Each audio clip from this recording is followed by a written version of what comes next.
you should probably expect spoilers.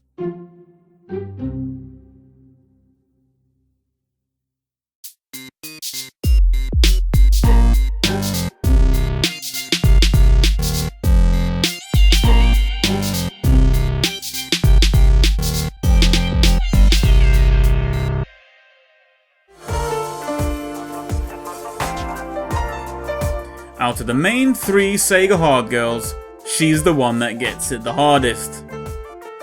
That wasn't actually a sex joke, what I mean is in terms of life, she's the one that gets it tougher than others. Who dat? It's Sega Saturn.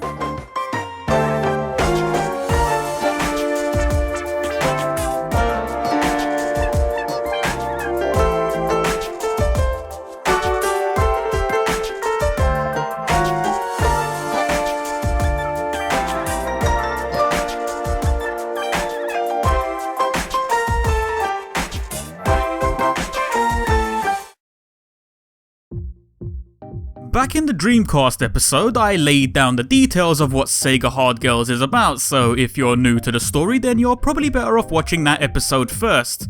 If you can't be fucked, here's a too long didn't read the shit. Female anthropomorphic Sega consoles. They go to school lessons involve jumping into Sega games and completing assignments, they get grades, they graduate, together we cry, the end. Look, seriously now, if you've not watched Sega Hard Girls yet, then just go do it, man. It's a quick thing. It's only got 13 episodes and each episode is only 11 minutes anyway. You'll be in and out before you know it. Sega had an absolute laugh with this series, poking fun at itself as well as the consoles it used to manufacture, and Sega Saturn is definitely within that firing range. If you know your way around your Sega history, you'd know that out of the 3 main consoles, the Sega Saturn was hit with the most trouble. The Mega Drive managed to hold its own against Nintendo's console at the time and in some cases even beat it. The Dreamcast, while having one of the shorter lifespans of any major console, did in fact pioneer quite a few features that became commonplace in consoles today. But the poor old Sega Saturn, my favourite of the trio, had a troubled life. Numerous issues plagued the Saturn, such as being a notoriously difficult system for developers to program games for, thus leaving the Saturn's library missing a lot of key third-party titles.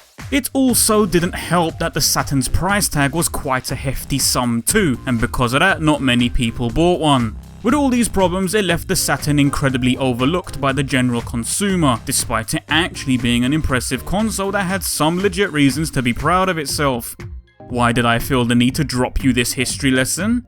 Because this history is what went into creating Saturn's personality for Sega Hard Girls, which I'll elaborate on soon enough.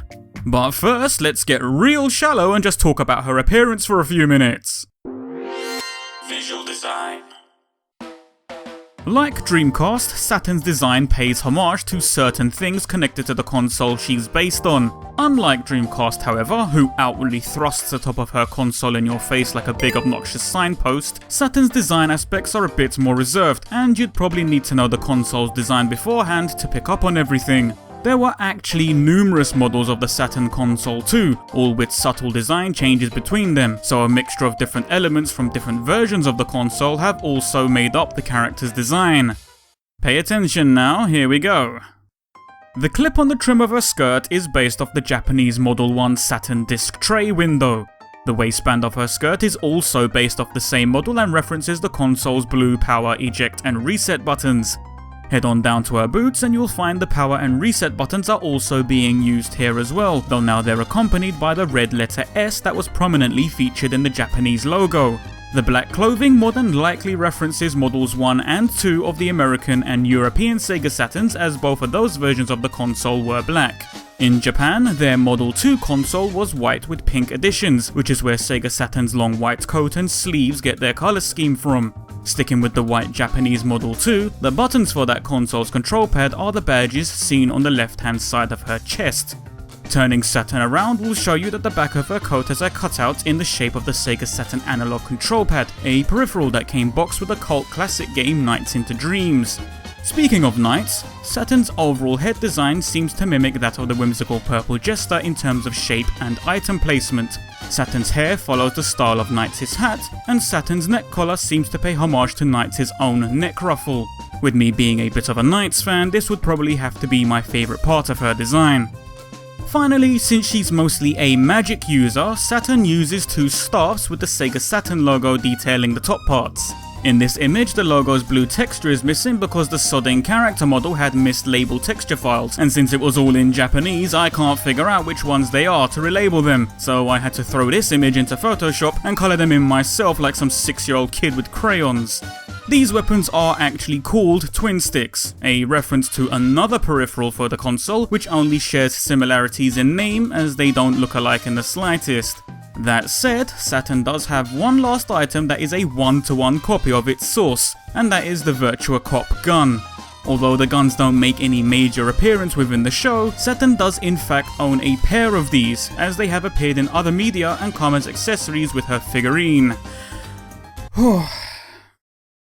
Did you get all that? Did you? I hope you got all that, because I'm not going to go through it again. Though honestly, why would I even need to? This is a recorded video. If you need to see it again, you can just rewind the video, innit? Saturn's design is mostly great with some really clever details that I like, especially the Knights homage in particular.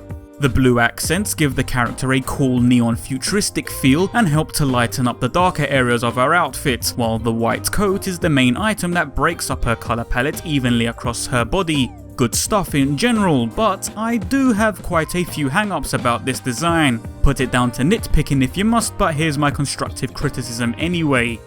Firstly, people have compared her outfit a little too close to that of Hatsune Miku's, and I have to agree. It's worth pointing out that Kei, the artist responsible for designing Miku, was also the artist involved with SEGA Hard Girls, and it's clear to see Miku's influence in this design. I personally wouldn't have given Saturn the arm sleeves. While they are a fairly common item worn by female mages, I feel it's mostly this item that makes the similarity to Miku as apparent as it is. I'd have switched out the arm sleeves in favour of black braces that would complement her neck collar. Perhaps they could have also contained the universal Sega Saturn logo too, since the only other place that logo appears is on her twin sticks. The other thing I would have probably changed is her eyes. The eye colour does reference another variant of a Model 2 Japanese Saturn, this one produced by the company Victor. The colour of the power and reset buttons on this console are meant to be what Saturn's eyes are referencing, and while it may be quite neat in theory, they're not the exact shades of the button they're homaging anyway, and as such it seems a tad pointless. Furthermore, some characters can rock the two eye colours look and make it work for them, but with Saturn it comes off as a little jarring at the best of times. I would have preferred them both to be green, not because I love that colour, but because it would have been a suitable balance in between all her blue and pink accents. She has one green badge on her chest and no other shades of green appear anywhere else on her, so having two green eyes would have levelled out the ratio of colours used on her head and shoulders. As it stands right now, to me it just looks a little messy and unsure of itself, like they just slapped it on there and hoped it would work itself out, you know? Saturn does everything else really nicely, and I've come to strongly associate this overall image with the console itself, but just a few minor design tweaks here and there would have smoothed out her appearance a bit better. But as it is, and for my own personal standards, it's good enough for a Sega Saturn fanboy like me.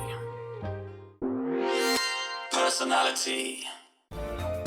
The first thing you notice about Saturn is that right out the gates, she seems very confident and full of herself. She's not a bratty stuck-up tart though, and she doesn't ever do anything that would make the viewer think she is, but for the most part she's not shy or reserved, she's outgoing and proud. Why is that? Well, the Sega Saturn was a crucial 32-bit console that began bringing the arcade to your home living room.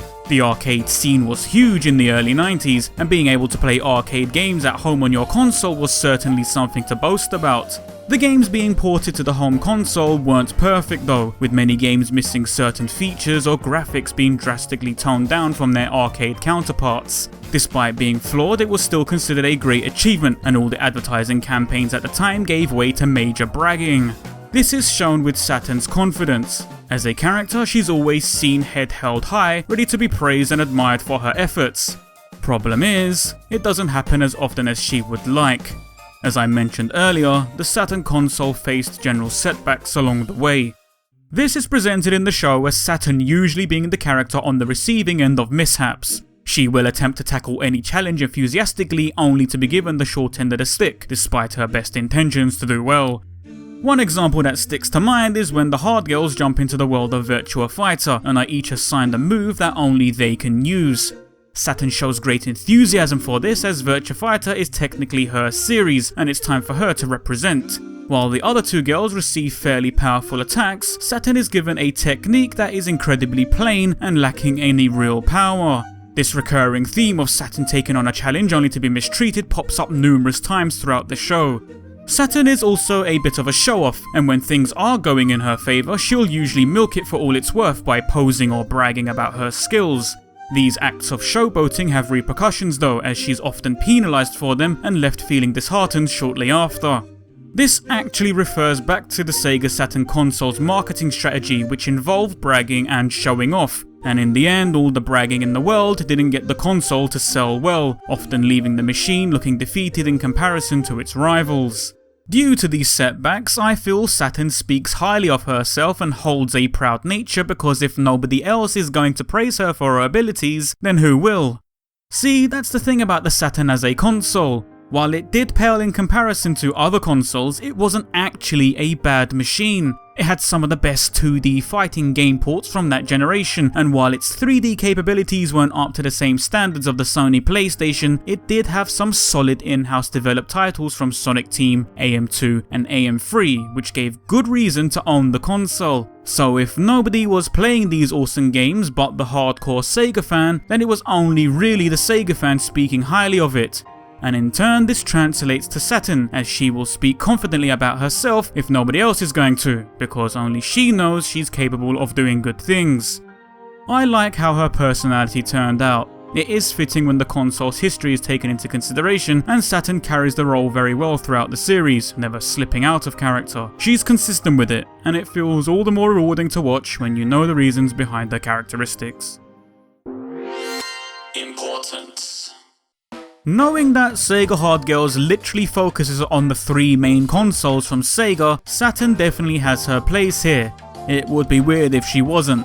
While not as successful as the Mega Drive and Dreamcast consoles, Saturn was one of the systems that pioneered the jump over to the 3D era. Saturn as a character technically bridges the gap between Mega Drive and Dreamcast. She's the middle ground, the character that represents the journey from 2D to a more heavier focused 3D environment.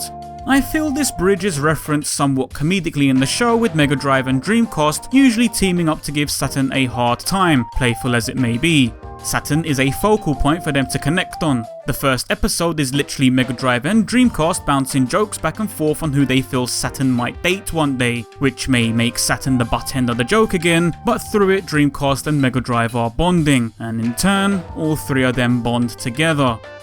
I do somewhat feel that the unfairness in treatment towards Saturn can take the piss more than it needs to though. I mean, alright, for fuck's sakes, we get it, a lot of people thought the Saturn was bad.